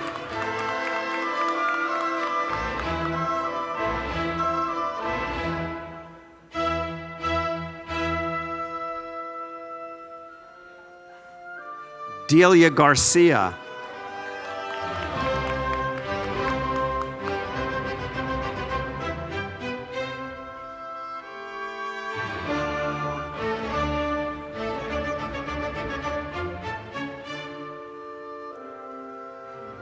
Marguerite Dufleron.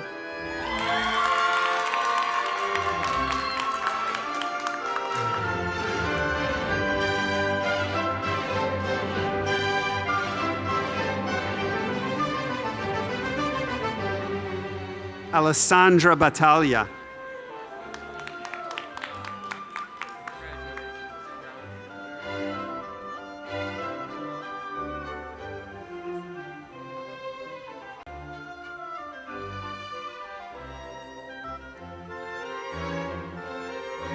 Binzir Kinju Mohammed.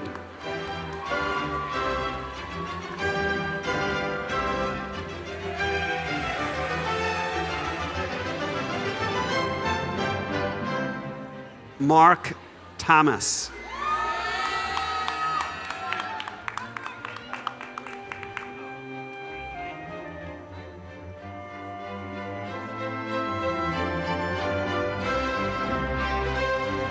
Angel Echevarria.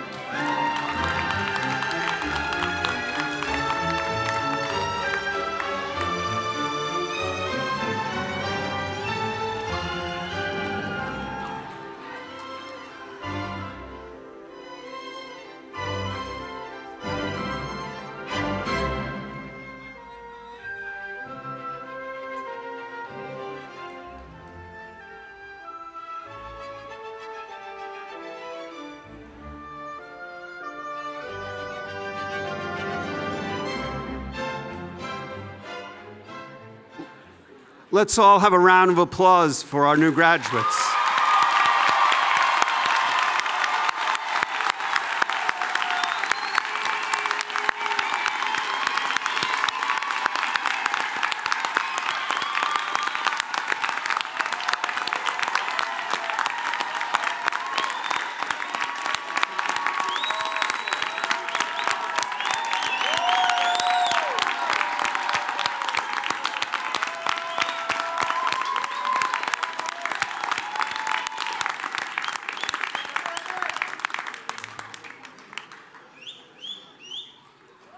While this ceremony marks the end of your time as students, it's not the end of our relationship with you. We hope to be a part of your future, helping you with employment and delighting in your successes. We can't wait to feature you in our newsletter, to boast about you on social media, and perhaps one day to welcome you to the faculty. May each day bring, glad you like the idea. See me after graduation. May each day bring you that special joy that comes from making your passion your vocation. I was going to ask you to rise, but you're still up. On the count of 3, please toss your toques. And to our guests, we thank you for joining us in this wonderful occasion. And we ask you please to let the graduates process out before you leave. So wait for them before you go. Are we all detoked and ready to throw? 1, 2, 3.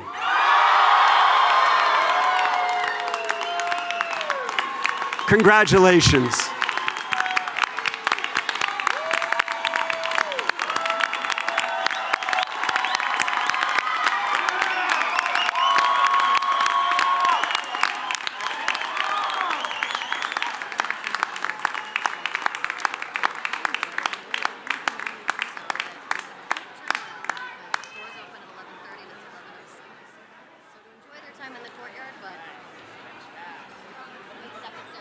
As you leave, I just would like to ask your indulgence on one point. Our festivities this morning ran a bit late, and we have another graduation coming in at 11:30. So we'd ask you to please take your pictures, but if you can, try to get us able to welcome our next set of graduates. Thanks for your cooperation.